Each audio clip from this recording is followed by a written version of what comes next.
Hello, smart viewers. Welcome to Face to Face with me, William. And as usual, in every episode, I'm going to discuss about variously interesting topics for you, smart viewers. And for this episode, it's kind of more of a serious topic. We're going to talk about feminism, and we're going to have a special guest who is interested in discussing about feminism. But later on, for this segment, I'm going to give out 5 figures of feminism from Indonesia, and the first one is Tuti Herati. So many say that Tuti Herati was the first feminist thinker in Indonesia after Kartini. So this philosophy doctor from the University of Indonesia is known to always write thoughts about women. So in 1998, she founded the Journal of Women. Famous poetry work is Candidate Arang, the story of a woman victimized by patriarchy. The second one is N. Hadini. So, as one of the Indonesian writers, NHD is known for her work with the theme of women's issues in the midst of patriarchal culture. So, she is listed as a pioneer of feminist writers in modern Indonesian literature. So, NH works popular early days include On a Ship, La Barca, A Peaceful Heart, Departure, and many more. The third one is Gadis Arifia. So Gadis Arifia is the executive director of Jurnal Perempuan, founded by Tuti Herati. Arifia's girl continues to struggle through various writings about women. So her work entitled Towards a Feminist Perspective Philosophy is proof that Gadis Arifia is one of the fighters of the feminist movement in Indonesia. The fourth one is Ayu Utami. So the work of Ayu Utami, titled Saman, won the Sayembara Novel of the Jakarta Arts Council in 1998. So this novel is considered a pioneer of feminist literary work in Indonesia. Other Ayu Utami works that are also related to feminism include Larung, Bilangan Fu, Manjali and Cakrabirawa, Lalita, and Maya. The last one is Vira Basuki. So the work of Vira Basuki shows many protests about women who are often used as sexual objects. Some of her works including Windows, Doors, Roofs, Blue, and Rojak. And in fact, Blue is considered as the work of radical feminism through women and sex, which is the basic story. So those are the examples of 5 figures of feminism in Indonesia, and for the next segment I'm going to invite a special guest who is also a Venusian and actually works on her thesis revolving around feminism. So till then, don't go anywhere, stay tuned on Face to Face.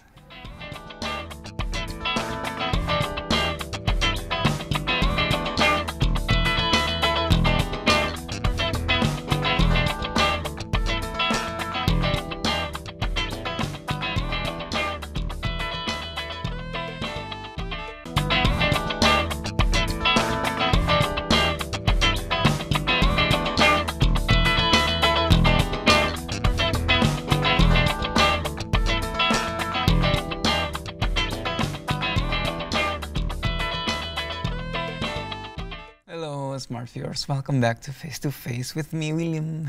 And as I promised on the previous segment, I'm going to invite a special guest for today's episode, and she is Elsa Putri. Hello, Elsa. Hi. And maybe you can kind of like share about your latest activities. Oh, okay. First of all, I'm Elsa, a student of Venus University majoring in mass communication, and I'm just hanging around waiting for my graduation. And whilst I wait for my graduation, I am currently active on conducting this vision of Indonesia's vision for 2045. Oh, yeah, okay. And maybe we are here to talk about, kind of like closest topic that you actually discuss on your thesis, which is about feminism. Maybe you can kind of like share to the smart viewers why you pick that topic. Okay, so I realized that, first of all, what I picked for my thesis is this prestigious radio station in Jakarta. I'm not going to say the name. And, it caught my attention, their program.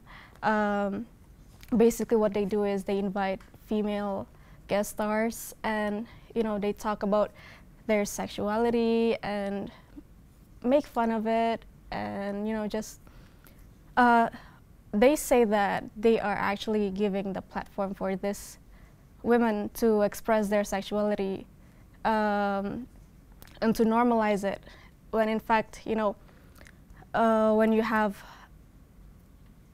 like the whole crew is all male, and they're trying to say that they are trying to help women to express their sexuality, it's not right. And then when I listened to it, they were actually making fun of their sexuality instead of encouraging them to be themselves.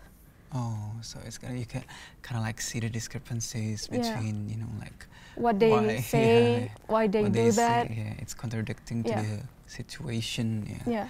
And actually, you kind of like score an A for it. So congratulations for that. Maybe you can actually like kind of like break down what do you want to analyze for that situations. What kind of like steps that you take in order to complete the thesis? Okay, so first I listened to at least 5 of their on-air recordings, and I did an internship there for like 17 months, so I know the backgrounds. So it's quite intentional that you actually took an I knew it personally, and I knew the people inside it. So, and then after listening to it, I made a transcript of their dialogues, and then just analyze which parts I think is contradictory to their purpose, initial purpose. And they force women to make sounds of how they pee, of how they drink iced tea from a straw, and then how they sound when they wake up. That's not encouraging at all. Oh, so it's kind of like more to please the audience, to please their male audience.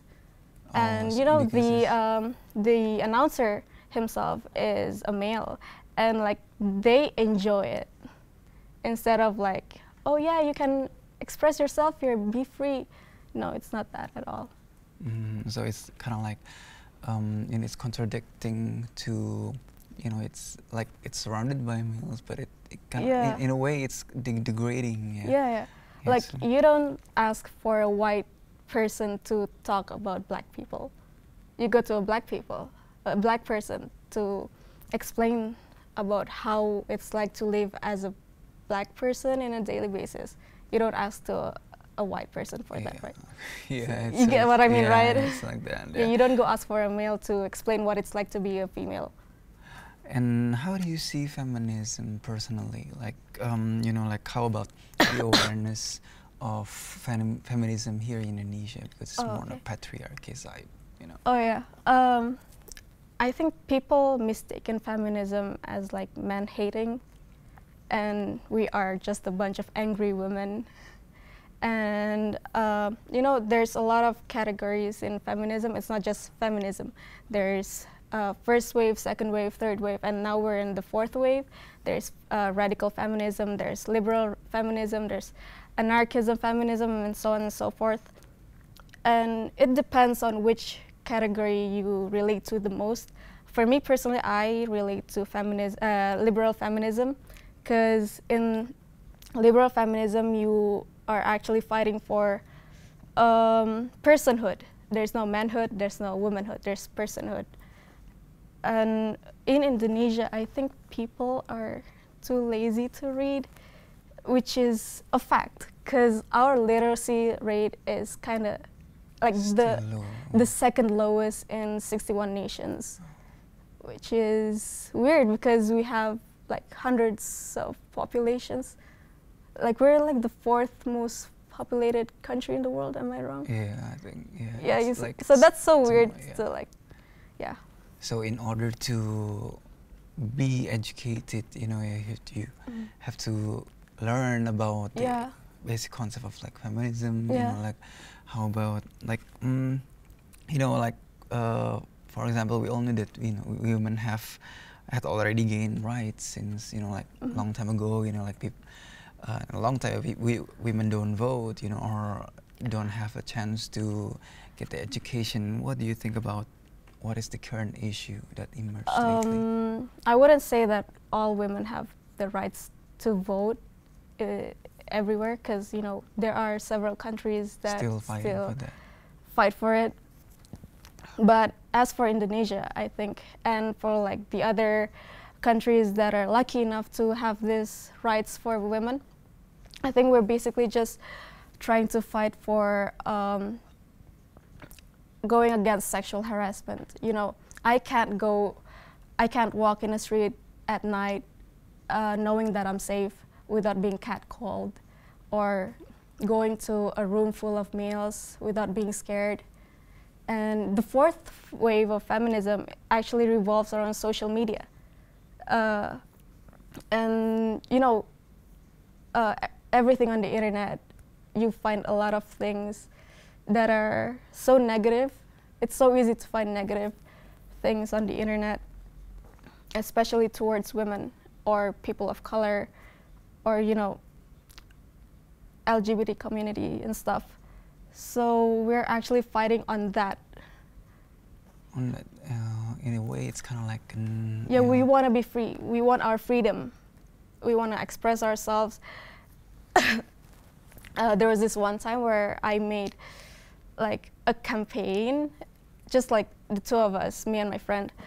We posted a semi-nude pictures. It was just our skin without our private parts. And the comments that we got, women, boys and girls, they're both asking, "Are you trying to be a porn star?" No, I'm not trying to be a porn star. I'm just comfortable with my skin, that I love posting that kind of pictures because I like my body. And there's nothing wrong with liking my body, loving my body. So it's a whole kind of different perceptions between like exposing yourselves and trying to be comfortable, so people don't necessarily get into the fundamental meaning of it. And then male think that when women show skin, they think that we are trying to grab attention from them, which is not at all true. I do it because I want to, not because I want to attract you. Oh yeah, so we're gonna continue our exciting conversations right after the break, so stay tuned on Face to Face.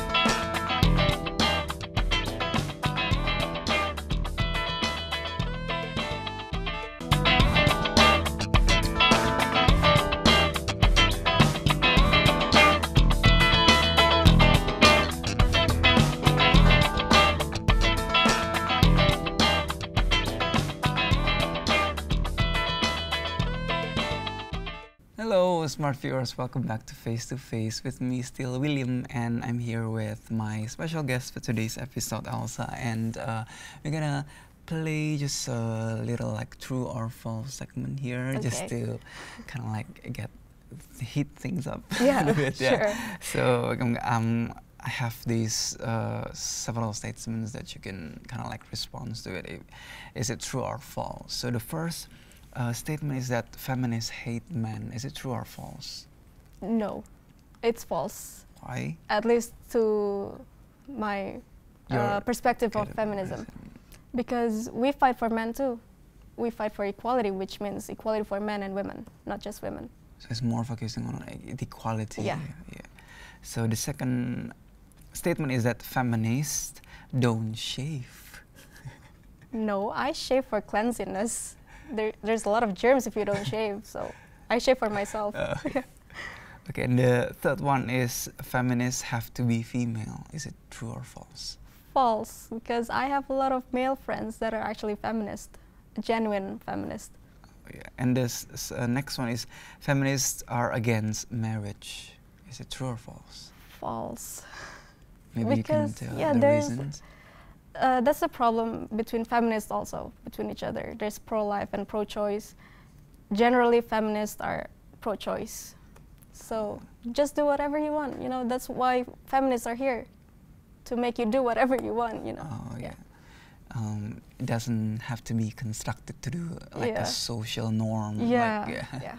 Break the rules. No, I'm just kidding. It's kind of like bound by traditional, conventional, like social norm. Yeah, don't let people tell you what to do for yourself. Yeah, and the last one is that feminism could hurt your career. Is it true or false? False. Probably not career, but like social life maybe. More into social lives. Yeah, Maybe it could hurt your too, social lives. Maybe you can kind of like describe why. Okay, first of all, I'm not anywhere near being a public figure. I'm barely active on social medias, but you know, every time there's news about anything regarding feminism or like rape and such things, I post it to my Instagram and like share my opinion about it. And then people keep on calling me, oh, you're too serious, you're not fun, you don't know how to be fun and all that. And you know, as a young adult, of course, I feel a lot. I feel emotionally a lot.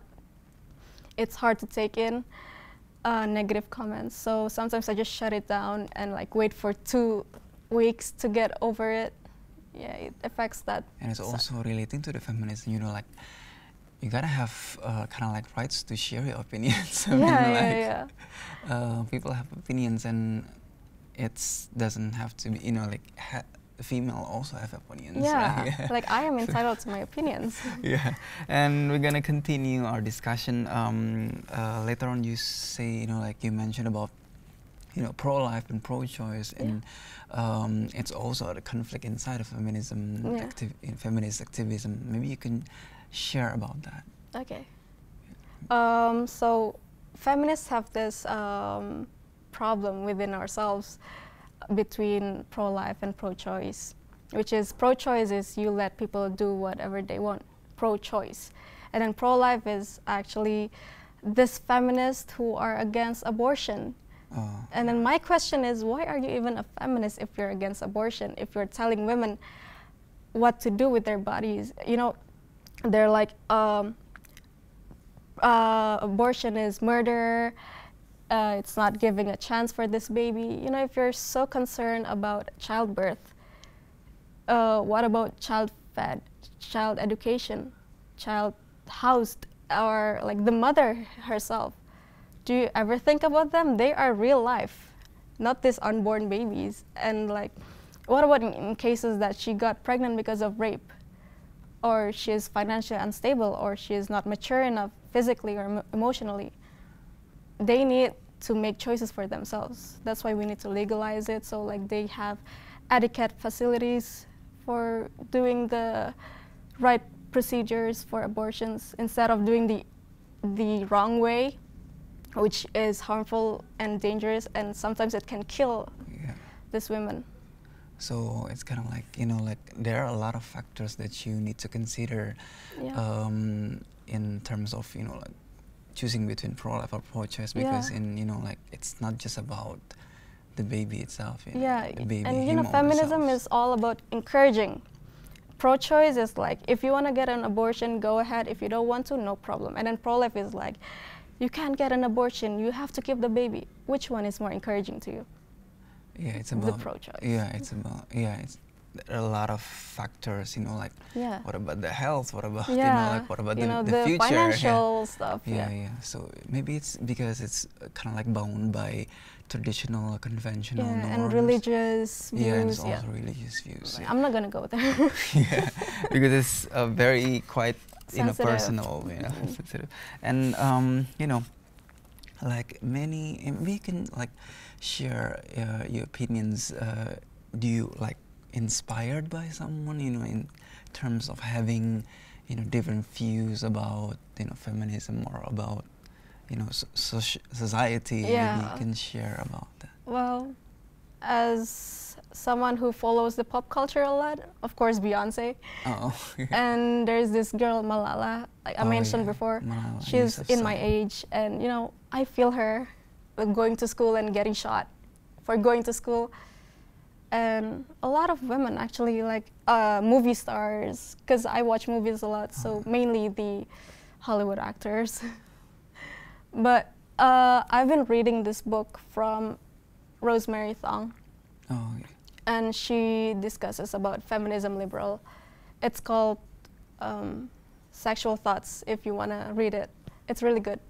Oh yeah, so for smart viewers who want to widen your knowledge, maybe you can like more get into like read more. But you know, like it's not just about you know, like getting bound by this traditional conventional norm. It's like try to open your mind a little bit. I hope the viewers are being open-minded right now. Yeah, it's more focusing on the open mind. And like, what do you think about the future of feminism and gender equality in Indonesia, especially with, you know, like the rape cases and, you know, sexual harassments and human trafficking and stuff, you know, like lots of happening in Indonesia. I think we are improving a lot. We've had this Women's March every year on the 7th of March. And I see a lot of young boys and girls fighting for feminism, and I think that's so beautiful because like a lot of more people are being aware of it, and I hope in the future more people will be aware of it. And just like don't be lazy to read. Try to enrich yourself. And understand it, not just read. Try to understand. Okay. You know. So thank you so much, Elsa, for sharing your thoughts and knowledge. We have that, you know, like we can inspire smart viewers about feminism and the true definition of, you know, gender equality. And so we've come to the end of the show. Until then, I'm William Grinaldi. I'll be seeing you in another same day and time and every episode of Face to Face. Until then, see ya.